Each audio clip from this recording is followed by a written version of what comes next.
we as a society are running a scam and ripping off a huge percentage of our young people who are going to college with the clear expectation that they're going to get a higher quality job and being able to pay for college. But that's absolutely not the case. And if we don't address that, it doesn't, we could forgive this batch, but what about the next batch and the next batch and the next batch and the next batch? It's still not worth the money. And I think that's the great thing that has to be reckoned with.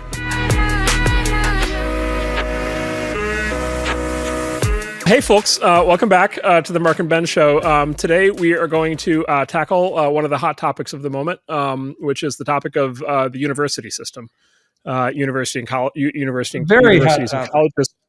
Very hot topic. It's been in the news a lot lately. A couple things we wanted to say up front. So first of all, I think in general we're going to have a very kind of American perspective. So when we talk about the universities and colleges we're most familiar with are American. So assume we kind of have maybe a little bit of a parochial view just in terms of what country we're talking about. But look, the most important thing is kind of why we want to talk about this. And I guess what I would say is like universities, and I would say especially the really good ones, they matter tremendously. And they matter tremendously to the world, and to the country, and to everybody in the country. And they matter a lot to us. And I just want to say up front, like they matter a lot to me. I'm where I am because I got a modern university education at the University of Illinois. They matter a lot, I know, to Ben, who can talk about his own experiences. And so they really matter. They're obviously in some state of sort of crisis right now.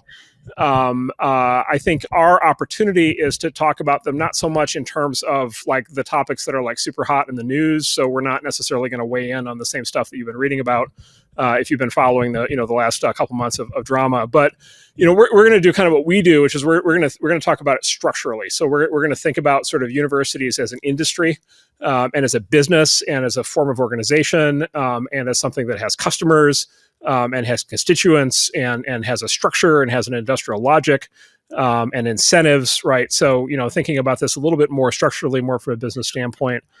And then the other thing is there's two specific reasons we want to get into this today. So one is both Ben and I have a lot of friends and colleagues all across the country that are trying to basically make universities better. And some of these are people who are on boards, or are running, university presidents or endowment heads, or other people, alumni, professors, people who have been kind of scrubbing it hard to try to make universities better. And so we hope maybe sharing some of our perspective might help them. And then the other is, since we are venture capitalists, there is always the possibility, that higher education is an industry, and there's always the possibility of startups. And so one of the, interesting questions always is when an industry is going through, kind of structural transitions, and when sort of a lot of things are flying, there's always this question of like, well, should there be new competitors in the industry, or actually should the structure of the industry itself change? And maybe, things that have been bundled in the past should be unbundled and so forth. And so we'll get into that a little bit as well. And there may be entrepreneurs listening to this who may have ideas coming out of it. So Ben, let me let you also add introductory thoughts. I'll just add, I was a trustee at Columbia University. I'm a trustee emeritus now, I think they call me. So I have a huge interest in kind of helping the system improve and kind of get over its current issues. The other thing I'd say about, American universities in particular is they are, to a large extent, the envy of the world, in that, when I travel the world, many countries, the government officials and the highest ranking people in the country send their children to American universities to study, even if they're going to come back and literally run the country at a future date. So it's really been an amazing system and produced an awful lot of good. So, we're going to do a lot of dissecting, deconstructing, criticizing of it, but it's in that context. Yeah, and I think a great case study of that, Ben, is I think Xi Jinping's daughter goes to Harvard, I believe, Perfect. Which is one incredible case study. And then, of course, particularly when we talk about the top universities, right, which are, of course, the ones that draw most of the press coverage, but, they have what economists call an externality, which is, their graduates end up running a lot of the country. Yeah. Right. And so basically almost every Supreme Court justice, either, went to one of a very small number of super elite, law schools, usually Harvard or Yale. CEO. If you look at the CEOs, the Fortune 500, if you look at top politicians, presidents, I think Harvard alone is responsible for 8 presidents. And then there's this. We'll talk about this later in the session, but there's this policy setting function that they play, where the expertise at the universities in the form of the professors and the research is used to set a lot of public policy. And so the decisions made at these places basically end up determining a lot of the future of the country. For sure, it is. I mean, they are elite universities that produce the elites. Yes, that's right. And the elites end up running a lot of things. Yeah. So anyway, so that's why another reason we want to talk about this is that the implications of sort of what's either going right or wrong at the top universities matters not just for the universities and for the people who go to those universities or teach at those universities, but also, the citizenry as a whole, is sort of very exposed, for better or for worse, to the implications of what happens at these places. Yeah. So certainly a topic that I think everybody should be, should at least, think about somewhat. So the structure for what we're going to do today is, I've made my list of the Dirty Dozen or 12-step program. I made a list of the dozen sort of key functions that I think are kind of most central to what modern universities are. And let me start by saying, basically, like, where did the modern university come from is actually quite an interesting story in and of itself. The very short form of it is that the original universities started in England 800, 900 years ago. The American universities actually started 400 years ago. American universities are actually in some cases older than the country. And so Harvard in particular, as sort of the leading case study on this is, and I think Harvard's the oldest current one. Harvard is, I think, 400 years old. And then basically what happened is these institutions have been evolving for hundreds of years. And so what they basically are today is they're sort of a bundle of functions and, products and services, and staffing, and economics that's sort of been, evolved over the course of literally hundreds of years. Right. And I'll just give you a sense of the evolutionary steps quickly. Just take Harvard as a case study. Harvard started as a religious institution, started out basically training, religious training for Protestant Puritan religious leaders in the U.S. And that was the knowledge at the time, right? The Bible was the best source of knowledge in the world. Yeah, if you read the original charter of Harvard, this is all right there on their Wikipedia page. It basically was chartered as actually an actual religious instruction, religious institution, religious training. They kind of went hand in hand with sort of the sort of creation of the, at the time, what became known later as sort of the WASP, sort of Anglo-American aristocracy, that sort of colonized New England and ran, basically ran the country, and basically conducted the Revolutionary War ultimately. And that was very kind of heavily Protestant Puritan, and Harvard was sort of a key node in the propagation of those values and of that culture and of that religion.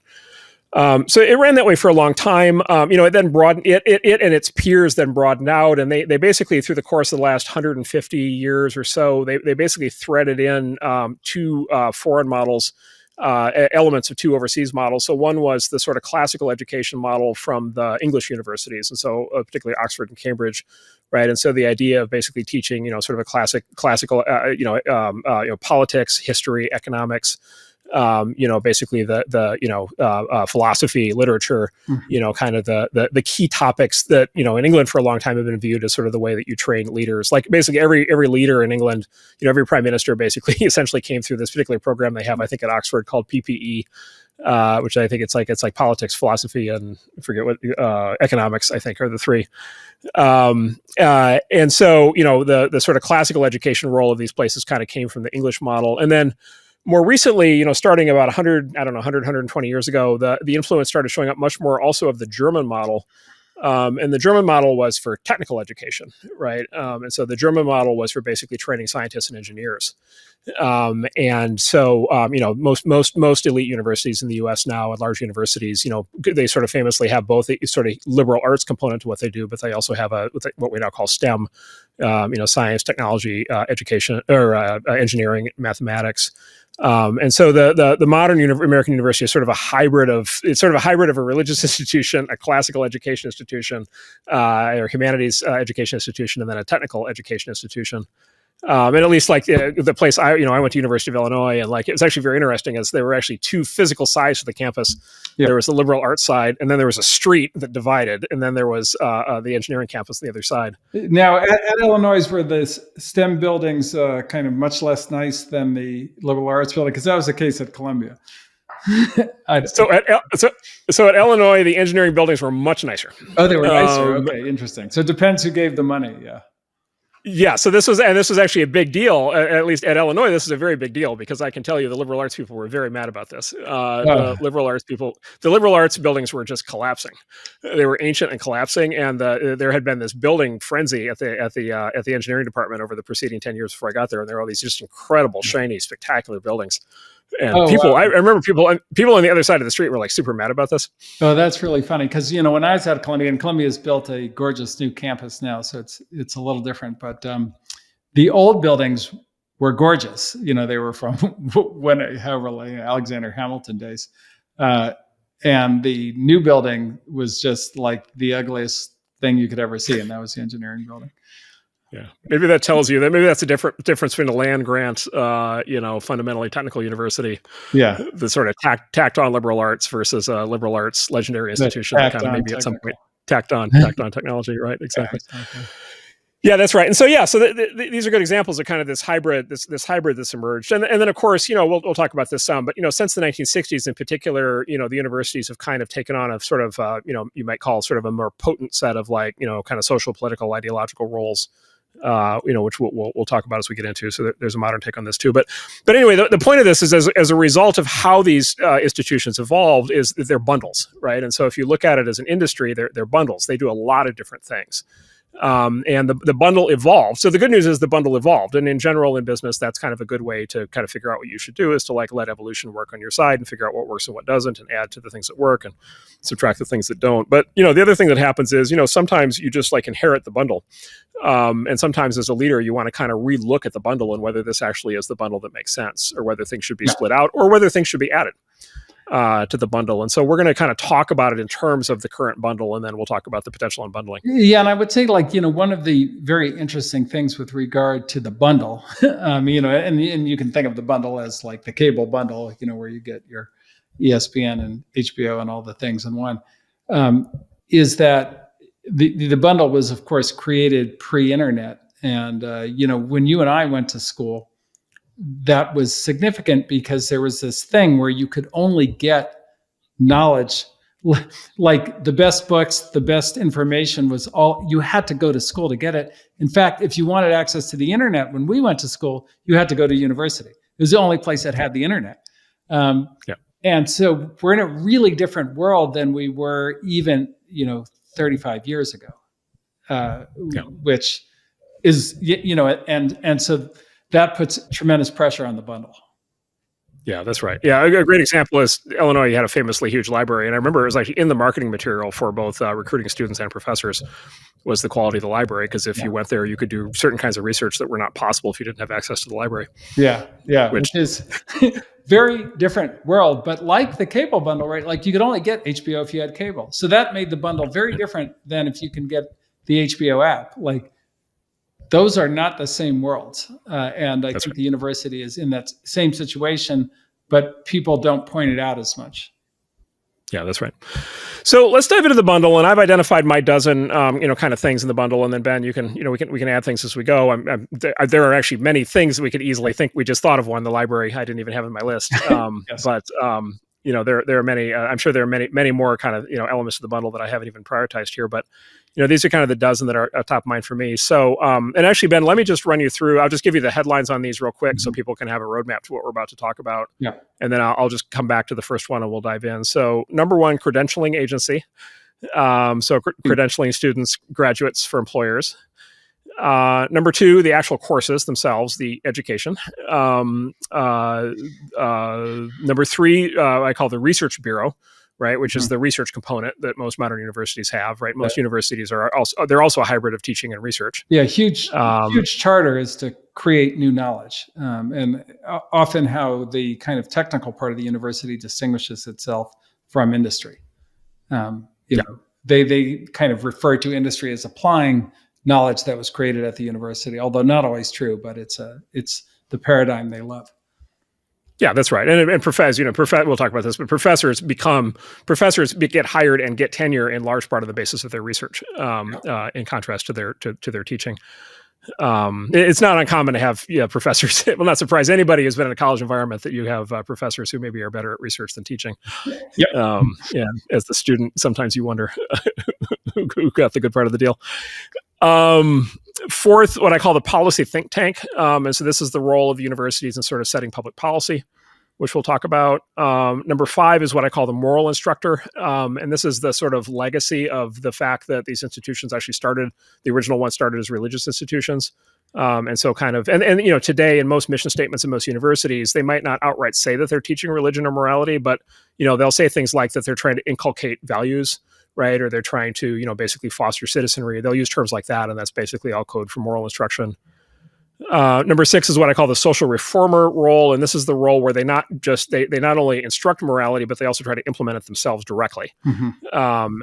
And this is where this very hot topic of DEI in particular comes in that we'll spend a little bit of time on. Number 7, what I call the immigration agency. And so this is the key role actually played by foreign students.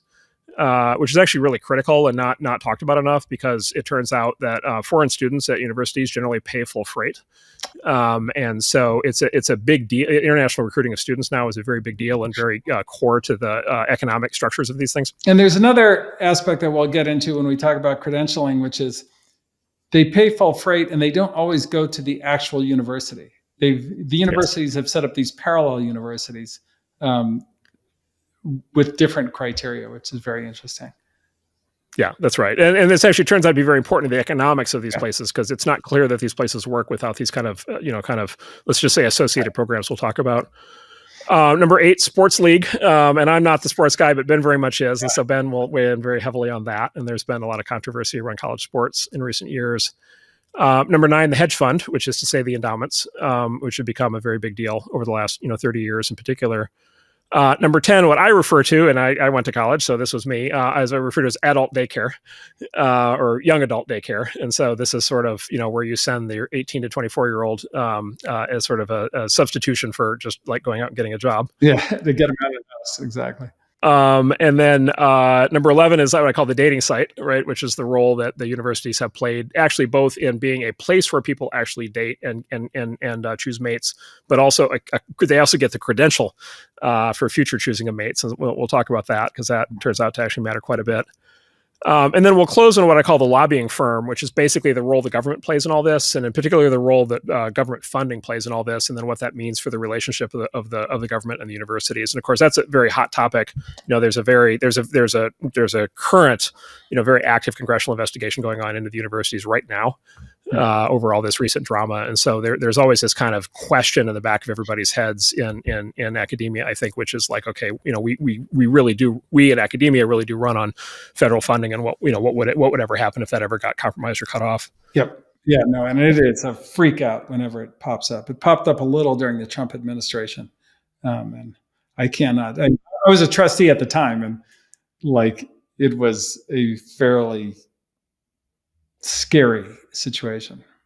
Why don't you describe what happened? Because that gives people a sense of the stakes of what we're talking about. Yeah. So, Trump was talking about a variety of things. One was an endowment tax, and then there were kind of other things to kind of change the way the research grant process worked, and the amount of money that got allocated to various schools.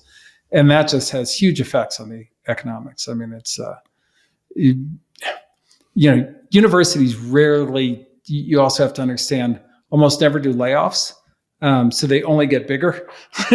And so a kind of, what you would kind of regard as like a kind of run-of-the-mill business downturn is like something that they're not really equipped to handle at a university. I would just put it that way. Yeah. Okay. We'll come back to that. So let's start with the credentialing agency. And so this is a very interesting topic. And actually, a lot of what I know on this I learned from there's an economist named Brian Kaplan who's written a book called he's a tenured university professor at George Mason University. He spent his life in academia, so he's not exactly a bomb thrower. But he gave his book a very provocative title called "The Case Against Education." But it's a very kind of comprehensive walk through the economics of education and how the system works. I was very struck by. I'll just sort of relay the argument that he basically makes in the book, or at least how I interpreted it, which really stuck with me. Which is, the sort of default view of sort of the value of a college degree is the learning, right? So you go to 4 years or whatever, and you get the learning that you get, and that gives you the learning sort of translates to employable skills, and then you get a job, and employers, recruit kind of on that basis, evaluate on that basis. It actually turns out it's actually very hard to validate empirically the value of the learning. And the reason for that, the evidence for that is there's something called the sheepskin effect that economists talk about. And the way the sheepskin here refers to the diploma. The actual you graduated, you actually got the diploma. And the observation is that if you go to college X and program Y, and you go for 4 years, you go for 8 semesters, say 2 semesters per year. And you graduate, you make, whatever, say you make, $100,000 a year or whatever coming out the other side as an average salary. It turns out if you compare those graduates to students who go for 7 of the 8 semesters, it turns out like on average, it's something like they'll get something like half the salary. Yeah. And so for those graduates, they kind of zero in at like if the full graduate amount is 100,000, they'll come in at like 50,000 or something like that. And it varies by field, but it kind of roughly correlates to that. And so what the argument I think Brian Kaplan has made is if you look at that, if you stare at that, there are 2 possible explanations for it. Right? Because what you'd expect is if this is just all about the education, the graduate or the person who didn't graduate but took 7 of the 8 semesters should get 7/8 of the income. Yeah. Right. Instead, they get half the income. And so there's 2 possible explanations: either a full half of the actual valuable information is delivered in that last semester. Yeah. Right. the senioritis semester. Yes. And anybody who's been through college knows that's not true, because that's the semester everybody slacks off. And so if anything, the opposite is true. Or the sheepskin effect, which is the actual value is more in the diploma. Yeah. It's more in the fact that you actually graduated. Right. And so the way that I think the economist view on this basically is the main credential of a university degree is basically in 2 parts. It's in the fact that you were admitted, and then it's in the fact that you graduated. Right. By the way, on the admissions thing, you can see that same thing in Silicon Valley, where there's this credential in Silicon Valley that's become very popular, which is I was admitted to MIT, but I didn't go. Yeah. Right. Or I was admitted and I went for a year and dropped out. And it turns out like there's no penalty, like for VCs like us. Like actually, the fact that you got admitted at MIT is itself a credential, even if you never went. Right. Even if you never actually completed the thing. So it links back to the sheepskin effect. Anyway, So basically, like the sort of objective clinical view of the value of the credential basically is that the education plays some part, but there's these 2 other really critical things. There's the admission, the fact you got admitted, and then there's the fact that you graduated.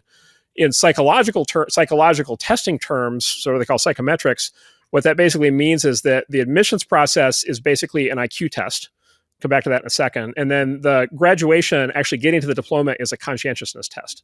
Yeah. Right. And so, and the reason we can be confident in saying that admissions is an IQ test is that traditionally admissions was based on standardized testing, which is like tests like SAT, ACT, GRE. And those tests from just a clinical standpoint, like in sort of clinical psychology, psychometrics, those tests are all proxies for an IQ test. Those are all sort of roughly equivalent to just a straight IQ test. Or highly correlated results. Yeah. Highly correlated to an IQ test. 0.8 or more, kind of correlation to an IQ test. And so basically, historically, the fact that somebody got, whatever, 1,400 or 1,500 on the SAT, and that correlated to an IQ of 130 or something, and then therefore they were qualified to go to, a certain tier of university, like that was that as long as that standardized testing component's in there and those tests are real, like that's a real signal of basic intelligence. And then the fact that they completed the 4-year degree is a real signal of conscientiousness. And I think there's a really kind of fundamental thing that's breaking right now that's not getting enough attention that employers are starting to really think about. But I think a lot of people who run universities are not thinking about enough yet, which is... We're thinking about it. We're thinking about it. Yes, both. Yes, we're thinking about this both for ourselves and then also for all of our companies who hire, which is, I think, a lot. So a lot of universities, number one, they are voluntarily ending the use of standardized testing for admissions. And there's a whole political, social kind of overlay as to why that's happening. But at a lot of even the top institutions now, they very deliberately are not doing admissions based on any sort of standardized testing, which means they're not applying the IQ test. Which means, and by the way, maybe that's the right thing for them to do. But what it means is they're giving up on that as part of the credential. Like that the IQ component of the credential is being voluntarily surrendered. And then the other thing that's happening, and this is very clear in the data, is just grade inflation. And so, the trend over the last 50 years has been increasingly that just everybody gets A's in everything. And of course, if you just get A's in everything, of course, it's a lot easier to graduate, right? You're much less likely to drop out or get forced out. And so I think what's happening is colleges and universities in the US right now are voluntarily surrendering both the admissions IQ component of the credential and the graduation grading component of the credential. And I think the implication of that in terms of what that credential means in terms of future employment is, I think, very underestimated. Yeah. So Ben, over to you. Yeah. And what do you think drives the grade inflation the most? I've been thinking about that quite a bit. Do you have a view on that from what you saw at Columbia? Yeah, I mean, I think that, a lot of it has to do with incentives, right? So if you're an instructor, you get, the big new thing is they have these student evaluations of teachers and they get published in these books. And then, you get, if students don't like you, you're regarded as a crap professor or whatever. And the easiest way to get a high student evaluation is to give them an A. And so and the amount of stress and, just bullshit that you have to deal with if you give somebody a D, because they're going to come to you and complain and harass you and so forth, why do it? You don't have to. So just give everybody an A, you get a high evaluation. So the incentive, there is no incentive for an instructor to give a hard grade. And then there is a kind of, once one professor starts kind of taking that easy incentive, then everybody kind of does it. And, we see this in companies where, you have a soft manager promotes a bum employee, then every other employee goes, well, that bum got to be a vice president. Why not me? And then, that takes off. So I think it's kind of like a natural organizational evolution if you don't have some very strict standard on grading. And so I think it just naturally went there, but I'm not sure. Well, I'll give you two other, I think that's right. And the role of I think it's ratemyprofessors.com, I think is pretty central now. But I'll give you two other incentives, I would suspect. One is development, future donations, right? Which is the other constituency here is the parents. Yeah. And then by the way, these students later on becoming donors, right? And I think that the most professors are not that directly connected to the fundraising process, though, I think. Right. But that could be certainly. Yeah. But here you go to here would be a reason for the administrations to not be holding the line on for sure. Right on that. Yeah, angry parents. The last thing you want to deal with is an angry parent who donated a fuck ton of money. That's right. That's no fun at all. So in that way, definitely the same thing. Yeah. Yeah, and then the third is, look, the other version of this, I've heard this from professors is look, if you for bad grades, you can be hauled in front of administrative proceedings, you can get in trouble, right? Because you can open the door to fairness, right? Equity, classroom conduct. Yeah. Complaints the students and their parents can complain and they can start administrative proceedings. Give you a false, harassment complaint or something because you have a D, right? Yeah. Hostile classroom, there's sort of the HR policies basically provide an avenue, and by the way, there's an avenue for legitimate complaints, but also if you're a professor, you must be thinking about, boy, what's the last thing I need in my life is to open the door to somebody, saying something like that. And so, I think that's, to me, I think that's my analysis is just, and then this is the thing, the grade inflation thing, the grade inflation thing it's been a 50-year trend. The charts there are actually pretty linear. Yeah. And so this has been going for a long time. People have known about this. And it's not a problem as long as the credential is still intact. Right. But I think it's at the point now where I think it's damaging the credential. Right. It's slip all at once. Yeah. And I think that, so there's another thing which I got in a huge kind of argument about when I was a trustee. And to Columbia's credit, they they did the right thing in that case. But all of the schools, so there's kind of whatever, Harvard College, Columbia College, like these things are almost impossible to get into. They accept on the order of 1,000 students a year. Every high school graduate in the world wants one of these slots. They're very hard to get, and that's the credential. But there's also these things, the extension schools, which are not taught by professors. They're taught by like whatever, somebody from Goldman Sachs who's wanting to do a little side education work or this and that. And they can let in tons of people. They're far larger than the actual university kind of college program. And they all have them. Harvard has it, Columbia, et cetera, et cetera. And they are mainly foreign students. So it's mainly like Chinese students. And then they purposely, and this is where I got into the argument, they purposely labeled the degree so it's very hard to tell that it's not the credentialed one. So it's Columbia University Masters in Statistics was the big kind of debate that we kind of got into at the extension school, because the people in the engineering school were like, what the hell? Like, that's the same degree that we're giving out in title. Like, how is an employer going to distinguish? And the truth is, the Chinese employer cannot distinguish. Like, that's like really hard for them. And so, you do that enough, and, it ultimately waters down the degree. Now, in the United States, like, we can distinguish, we get a student coming from Harvard, we like talk to other Harvard students, make sure they knew them, it's possible to sort, but it's not possible to sort for everybody. And they're purposely obfuscating it because it's a huge moneymaker. These schools, everybody pays full freight. There is no scholarship. There is no financial aid. There's none of that. And so, and then it's very scalable because they can let in as many students as they want because they're not taught by professors and there's none of this credential idea. But it ricochets back into weakening the credential. Yeah. And a lot of this, you alluded to it, but I'll just focus on it for a second. A lot of these are then international students. Yeah. And the core of a lot of this, as you said, if you're a Chinese employer, you might not understand the gradations here. Yeah. Now, having said that, Chinese employers can use the internet just like everybody else, or at least in this, I'm sure for this, for this purpose, they can. Yeah. And so that's the kind of information asymmetry that the internet historically has been very good at demolishing. Yep. Yeah. And I think that is, which kind of is going to be thematic in this discussion, which is a lot of the things that the university kind of could rely on get undermined by the internet. And,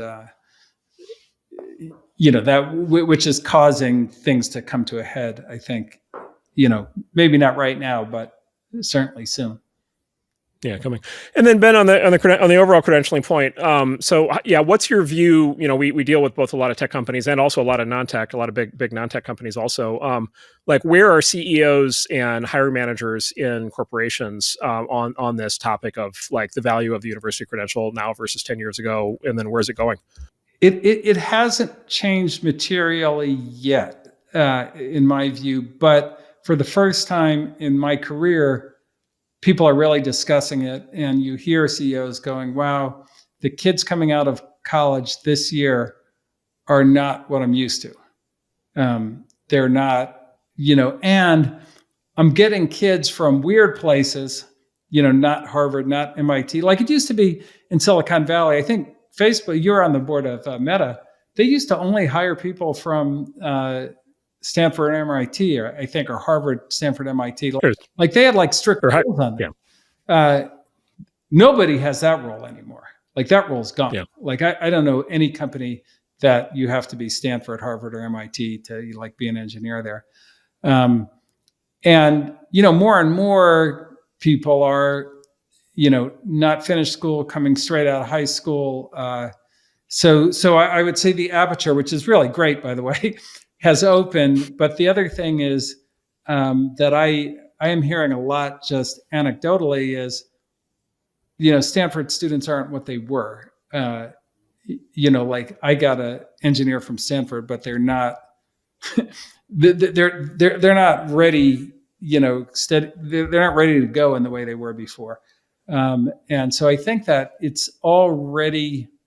there's definitely a credential degrading that's already occurring with this first time, though, with this class that just came out. So wow. It's pretty nascent, and I don't think it's really changed hiring practices much, other than people are casting a wider net, but they're not still like a Stanford degree is very powerful. Very powerful. Right. But you could kind of see it's like a glimpse of the future for the first time. Like I've never heard that before. I mean, and if we project forward, if current trends continue, what do you think will be the take among sort of leading edge employers in 5 years? Well, I think if you take out the SAT,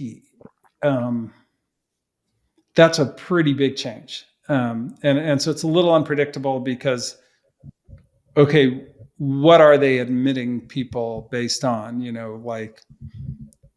you have to have high scores on the AP exams? Do you have to have a very rigorous curriculum?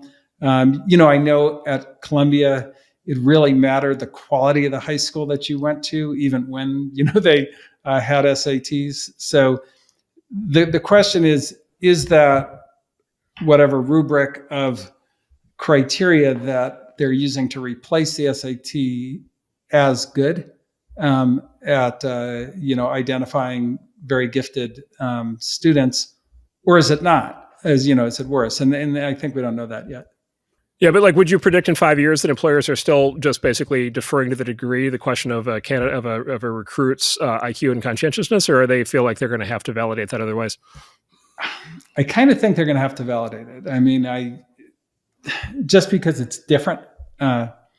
And on kind of entry-level jobs, you can do some fairly rigorous testing, particularly, for an engineer or something like that in the interview process. But, look, Stanford, you had just a huge benefit of the doubt. I mean, look, I think Meta at one point took any engineer from Stanford. You know what I mean? Because they were hiring. It was that good of a signal. Yeah, it was an amazing signal. So I don't think they'll do that anymore.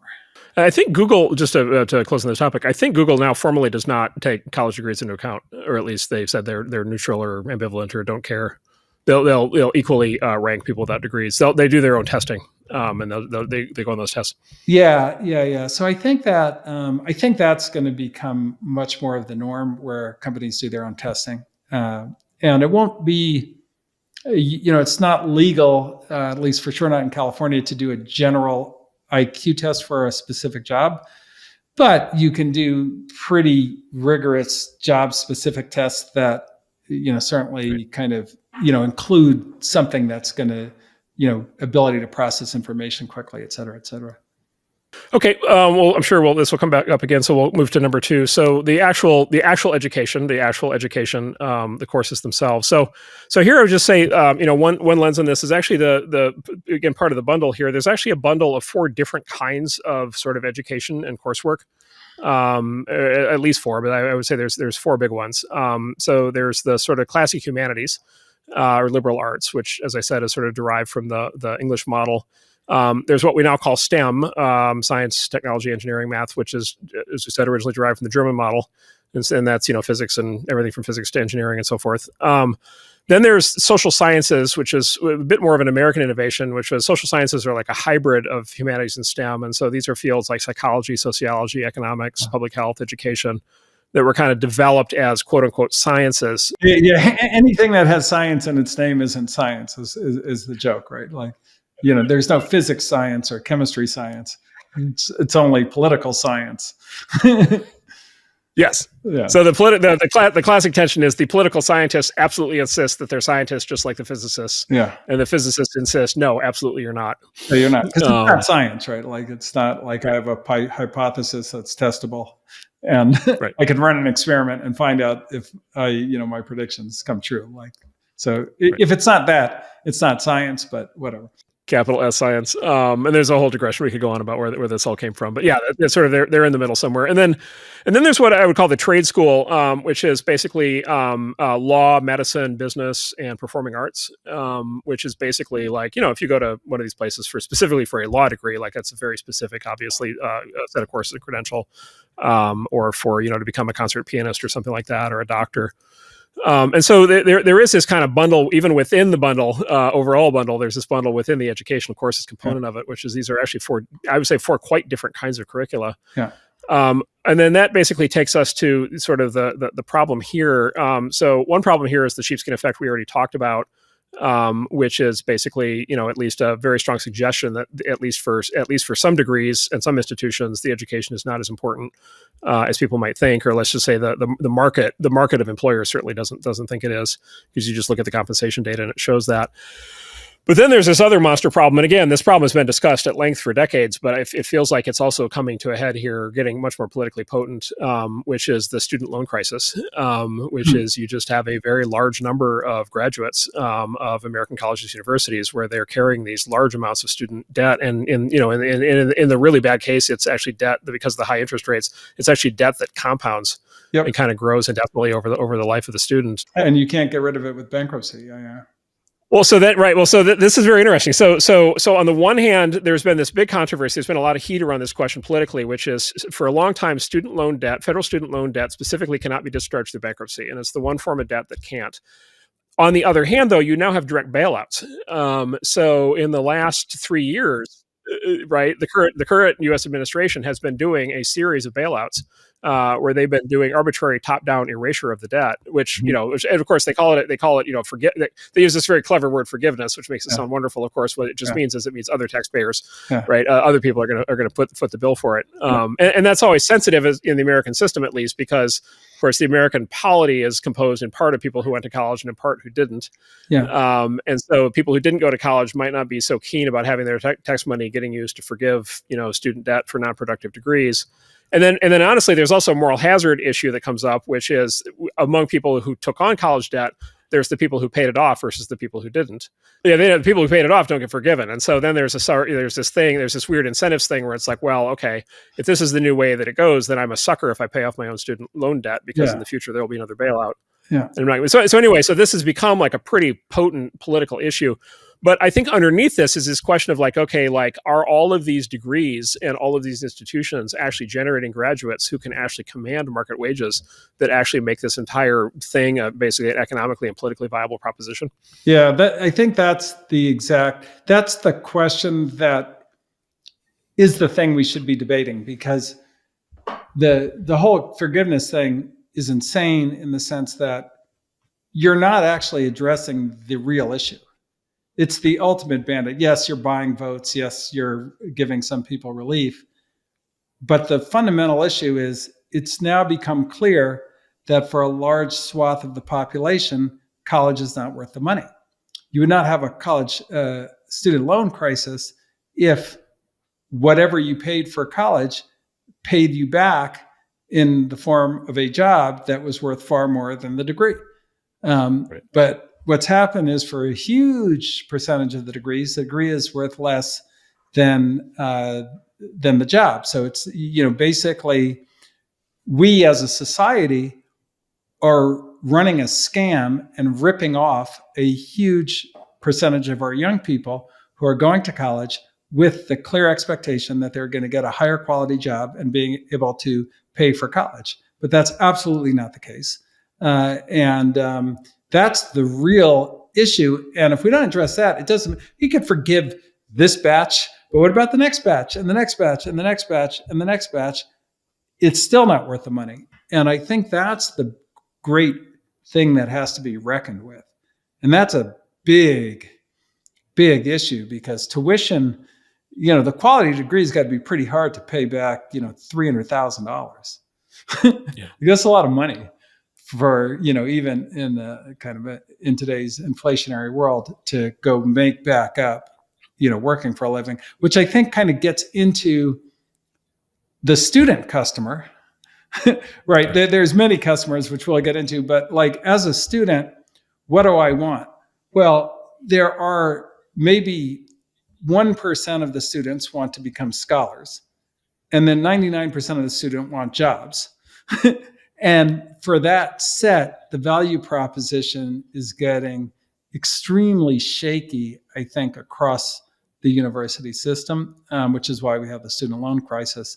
And there's been an amazing inflation of tuition, which has grown at, I think, tuition rates have grown at 2 or 3 times the general inflation rate, which is insane in the face of technology that ought to be able to reduce the cost of education dramatically, as we've kind of talked about. Like, it's all on the internet and it's all in ChatGPT. Like, there is no knowledge that you can't just like get from your smartphone very cheaply and easily. And so why am I paying $300,000? And, it is for like the credential. But the credential itself, depending what you get your degree in, may not be worth $300,000 at all, and it's clearly not worth $300,000 at all. And that's a big problem.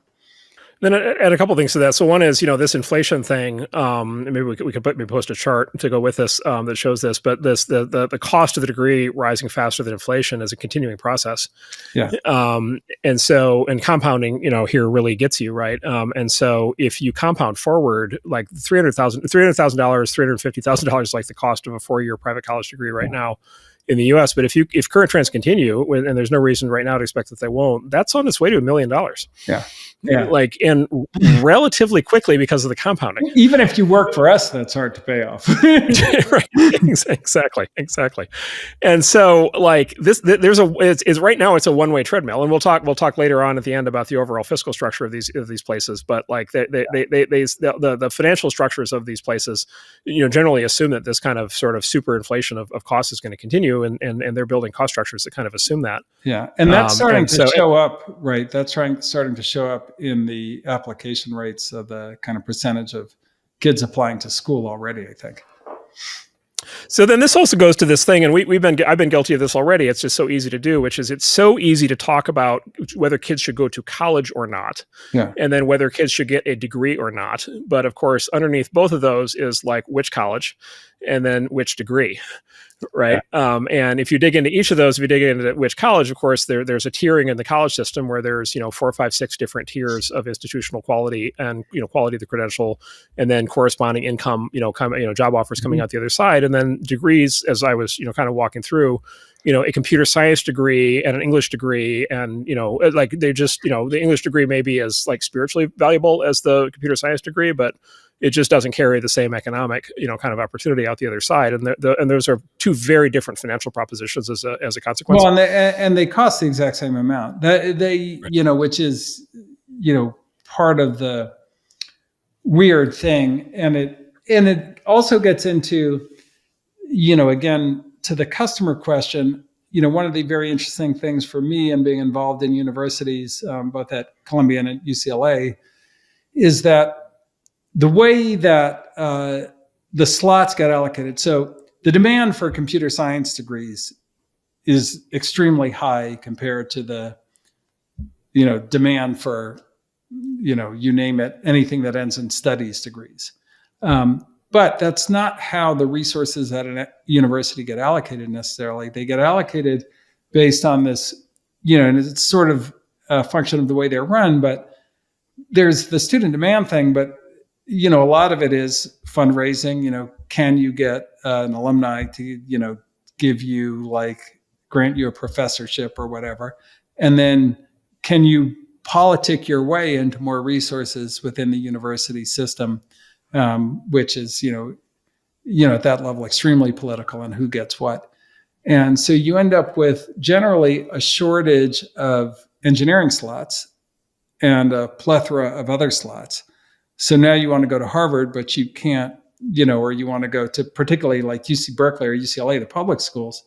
You want a computer science degree. You can't get into computer science, but you can get into Berkeley. But you got to pay the same amount. And this is where it gets really wacky. Yeah, so I think there's pressure building, and we could spend a lot longer on this topic, but I think there's pressure building to kind of disaggregate the question of college into like what tier of college, and then I think there's going to be growing pressure to disaggregate. Okay, what exact kind of degree And there's really a matrix. There's really a two-dimensional matrix there, and the economics of both the student view on this as well as the institutional view on this actually vary a lot depending on where you land in that two-dimensional matrix.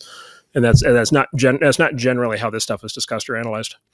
It really gets to, you've got a huge bundle that you provide to a huge, very diverse, weird set of customers. Not diverse racially, but you have to satisfy students, donors, faculty, sports fans, everybody. Right. So it's a pretty hard product to build. Yeah, and then some state systems have started to carve back on some of the degree. They're starting to cancel some of the degree programs that they think don't pay off economically, and that's been in those states. I know that's been controversial because, of course, that's going to tend to hit humanities, liberal arts the hardest. And then that becomes very controversial, which is, are these institutions walking away from kind of their core education mission if they're only focused on the economics? And so I think there's a lot of potential future pressure here. Yeah, it gets to kind of a little bit, what is the purpose of the university, right? So through the lens of the student, they really want a job. And if they're going to fork over that kind of money, they really need to get a job. Whereas like if the university was free, then it would be a different story. And then what is its function in society, and to build the right morals, to well-rounded people, all these kinds of things come up. And, there's been a lot of criticism of us in our world that we're not well-rounded enough in this kind of thing, right? Like that's been a pretty steady criticism from the press, that if we had majored in humanities, then, we would have designed social networks in particular to be better. Not sure about that, but that's a criticism anyhow. Yes, exactly. I will not take the bait. Okay, number three, research bureau. So, and this is sort of the research. This is sort of the research that's done. And again, here there's sort of a tiering, or there's a set of different things. But this is the sort of university level research that happens for sure in the hard sciences, but like physics and chemistry and math, and then also computer science, and then also in the social sciences. And the social sciences, whether the physicists would agree with it or not, the social scientists think that they're doing the same kind of research. And then even in the humanities, that same research approach. The humanities professors, grad students write papers and, publish in journals and get evaluated in a very similar way. So that same kind of, at least the workflow and form of the product is basically the same. This concept of the research university, like I said, is somewhat derived from the German model, but particularly the American research university is heavily based on the thinking of a guy named Vannevar Bush, who was famously FDR. He was actually a character in Oppenheimer. Matthew Modine, I think, played him. He was FDR's science advisor, and he was sort of the FDR's main guy at the level of the federal government, overseeing the Manhattan Project and science policy in the U.S. And then he and his kind of colleagues basically designed the modern research university as we understand it today, coming out in 1945, and created the sort of modern federal funding complex of things like the National Science Foundation, National Institute of Health, DARPA, and so forth for funding research. Yeah, and those are very important. We need to get into that because that's corrupted some things itself. Exactly. So the sort of way I think of looking at, sort of how is this going, because this is so central to the model, is right now globally there are 3 million published academic papers a year. How many are read? So this is the thing. So 3 million, and specifically published in journals, right? And so these aren't like PDFs on the internet. These are like published in journals, right? So they go through an editorial process, a peer review process, like they go through that full process. American universities famously have this process for new professors they call publish or perish, which is you're evaluated, to get promoted. You start out as assistant professor, you go associate professor, full professor, tenure, and then at some point maybe an endowed chair. And the way that you kind of climb the ladder as a professor is through your research, and the way that you demonstrate your research is by publishing papers. And so if you talk to professors, actually they complain about this a lot, which is there's just a lot of pressure to publish papers. Whether there's anything actually meaningful in them or not is sort of secondary. And again, this is their complaint. And then there's this question of like, okay, like where are the results, right? Like how do we score? This is like if you chart like the number of papers per year over the last 50 years, it's one of these lines that's like straight up and to the right. Are the results up and to the right? And there have been lots of studies over the years. Robert Gordon is an American economist that famously wrote this big book about this that basically says, that the actual amount of scientific progress coming out of that, if you try to measure that, is basically like flat and maybe down. Yeah. Yep. And so it seems like there's some divergence that's taking place there. There's a couple ways to think about that. One is there's what's called the replication crisis. And this kicked off in, I think, 2005, when a Stanford professor named John Ioannidis wrote a now famous paper with the title "Half of All Published Research Results Are Wrong," where he did a statistical analysis and basically asserted that claim. There have now been extensive replication studies in many fields. And it varies by field, but somewhere between like a third to on the low end, like a quarter to a third, and on the high end, like up to 2/3 or 3/4 of all published research doesn't replicate. Which is to say, if you run the same experiment again, you don't get you don't validate the results. And so there seems to be like an actual quality control issue, which we could talk about. Then there's the impact question, Ben, that you brought up, which is how often are these papers cited? And then you can do citation counts, and it turns out most papers are never cited. And then you can also do readership counts, like library lookups, journal lookups, and it turns out that it's like I don't know, half the papers are never even read. And then you've got this additional problem, and this is where things get controversial. But look, you have a lot of published journal articles these days that are, for example, in this category they call autoethnography, which is basically people talking about their own opinions on things and sort of observing themselves as like subjects. And this is a lot of the research that happens in the sort of humanities and liberal arts these days. And those papers, you could have an opinion of them, which is just like, wow, this just seems like, sort of, navel gazing. Not that, there's nothing really, it's like, I have an opinion, you have an opinion. Let's both write our opinions, right, and publish them and call them papers. But this also, the reason I bring this up is not just to pick on them. It also just turns out they have like basically they generally have zero future citations. Yeah. And so they're not cited by anybody else. There may be something brilliant in them, but they're not leading anything. There's something in the flywheel of adding to the knowledge of the world, right? If they were being read and cited, that would be a good sign, but they're not in a lot of cases being read and cited. Yeah. And so if you add all this up, I mean, you can, and look, you and I both know, people who have come out of the university system who would express this quite strongly, which is like, it does appear that there is some sort of crisis going on, which is, basically there's something broken in the research engine, not in the process, but in the outcome. And in particular, the replication crisis at the heart of it, like, if the science doesn't replicate, it's not science. Like it's not real. Like something else happened along the way, and then that opens the door to like, well, was this no? There have been cases of overt fraud. There have been criminal cases that have flowed from this, where it turned out that people were deliberately lying. In a lot of cases, it appears they're not lying. Maybe they just like don't realize that they're publishing fluke results. Yeah. Anyway, like let's just say this: there's been coming up in 20 years now of debate in the scientific community as to what's going on here. And so, yeah, let's pause on this topic because it's so central to the mission of the modern university. On the negative side, the other problem is that, government funding turns out to be highly corrupting, because what happens is the way the funding works is there's a panel of government bureaucrats that takes proposals for research and then approves them. And like, as venture capitalists, that's not going to lead to anything good, because they're basically only funding ideas that they understand, which are very, very incremental, shallow, uninteresting things to research, as opposed to real breakthroughs. And I know this very well because I'm on the board of PICE, which is Sean Parker's Cancer Institute.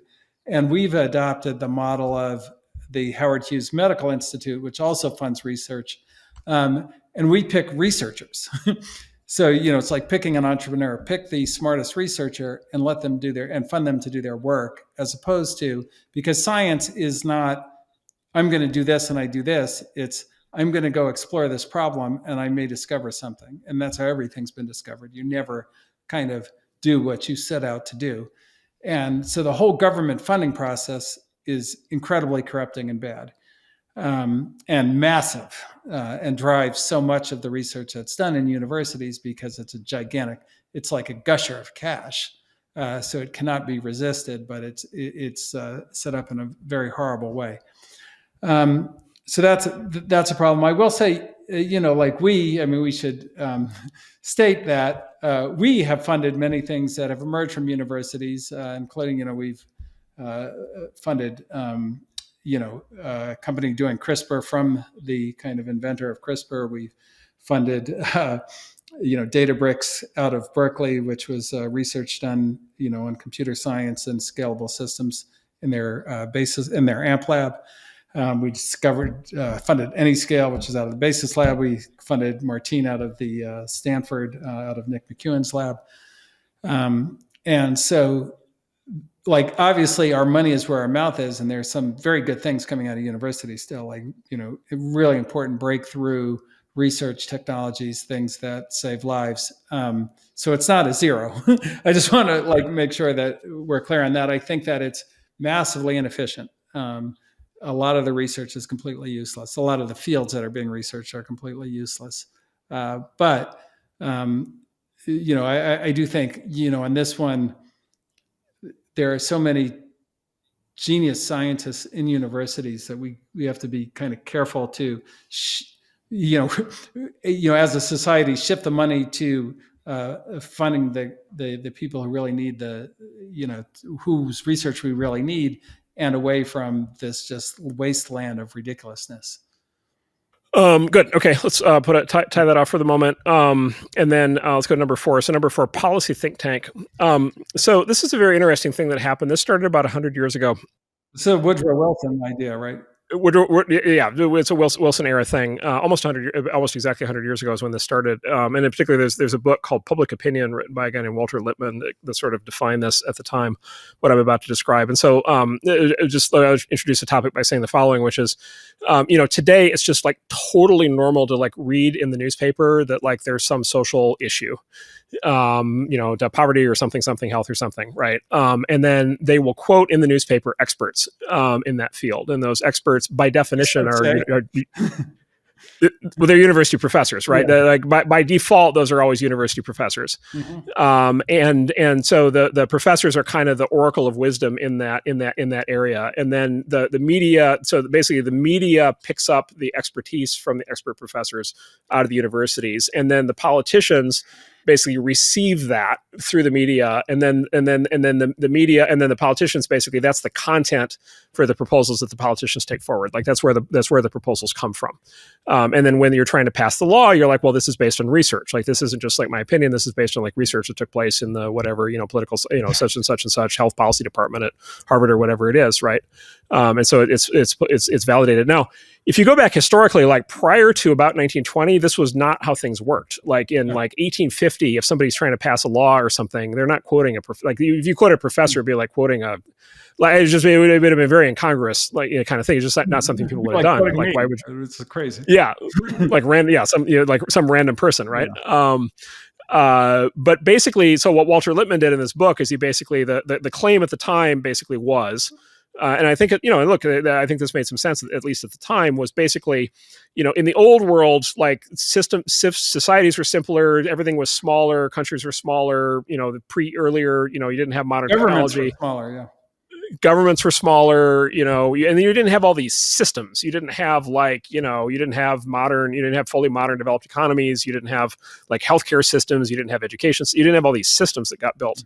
These systems kind of got built between 1880 to 1920. In a lot of cases, you didn't, everything, mass media and mass manufacturing and all these, big systems. And so basically what he said was look, the modern policy issues are now more complicated than normal people can understand. And so there's just no normal person, in particular, there's no normal voter in their day-to-day life who's going to be able to have a coherent opinion on healthcare policy. And so he's basically, we need essentially a priestly class of secular experts who actually have full-time skills, knowledge, bandwidth to be able to do all the work to understand these issues and then make the recommendations to the politicians. And then the politicians, basically their job is to sell that to the public. And he said basically that will be a superior method of governance than letting actually voters decide anything. You could make a steelman argument to say that that worked really well at that time because, if you had super smart people in these various, positions, and, maybe it's better. Well, so there's an interesting question, right? There's a lot of dispute over even what happened in the 1830s right, around this. That idea was immediately followed by the Great Depression, I'll just point out. The Great Depression, exactly, World War II, right? So, yeah, exactly, right? And so there's like a historical debate about whether that worked then, but then there's a pressing debate as to whether that's working today. And I would just say that, there's just a very obvious kind of flaw in that logic today, which is it's an empirical observation that the faculty at American universities is now radically polarized in one political direction. Radically. And we could also post a graph on this maybe, which is the numbers are like really radical. There's fields in which it's 30 to 1, liberals to conservatives, or 50 to 1 or 100 to 1.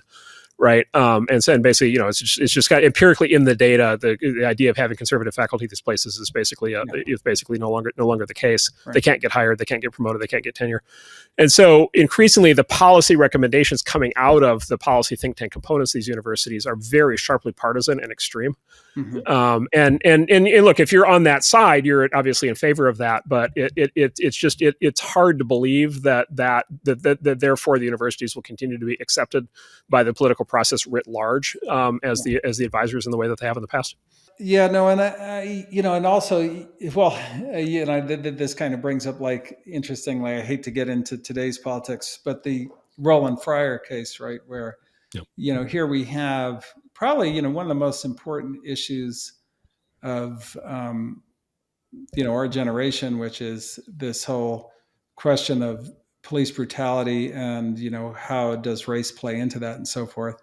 And literally one professor in the country did definitive research, and not just a professor, but I think one that most people in the field regard as a true genius of the field, and not only that, an exceptionally hard worker who ran a great lab and all that kind of thing. And it also happened to be black, and was black, so kind of credible on that front. And he came to some very interesting definitive conclusions, or conclusions that I think were important because they got to what is the root cause, right? What is the root cause of the problem? And he got basically steamrolled by the politics at Harvard, and by the way, then, what happened subsequently is his recommendation or his kind of ideas were not taken by society. What was taken were people who did far worse or no research, but were experts. And, kind of the result was the defund the police movement and the subsequent radical increase in murders of black people over the last 2 years, which is, probably the greatest domestic tragedy that we've had. And that's what the system put out. So I think to your point, the truth can't come out, or the truth is somewhat illegal in the current university policy system. Depending on what it is. Not all truths are illegal, but some truths are way illegal. And the consequences are dire. It's something that, is very personal to me, but, I think this, it's not, this just happens to be one of the more visible kind of times the system failed, but I'm quite sure it fails in other cases that are just as important. Yeah, and I'll talk about this at the end. But if you look at trust ratings, Gallup does trust survey of American voting population view of universities, and the numbers are I'll talk about this. Yeah, the numbers are in collapse. But in particular, the numbers are in collapse among people on the right. And again, if you're on the left, you're okay, that's fine. It doesn't matter. But it turns out people on the right also vote. They're also a big part of the tax base. And if the system loses credibility among half the population, half the voter base, it's hard to see how there will be continued political support for the level of funding that currently exists. Yeah. No, I think, yep. So definitely a big problem. But I would just say again, there's obviously great research going on in universities, and so which is a huge asset to the country, and ought to inform, the great research ought to inform policy. And so we do have to be careful with the baby in the bathwater on this one, because there's not really another set of institutions that does this kind of work. So, and then I'm going to bundle the next two together. So moral instruction, and then I'm just going to go straight to social reformer.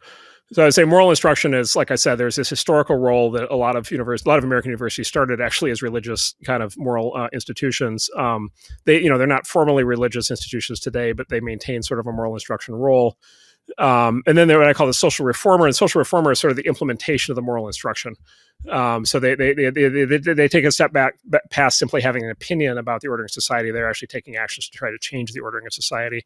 And in particular, this, of course, the hot topic here is DEI, and of course, DEI is a very hot political topic right now for two reasons. One is the massive controversy over the Supreme Court case on admissions and the use of diversity or adversity, kind of scores and DEI programs generally, and legal challenges on those. And there's going to be more cases like that coming up. And then the other is this current, kind of crisis, obviously, about, kind of the more recent events. But I am going to, Ben knows far more about this stuff than I do. So Ben, why don't we, let's talk about what you think is most important here.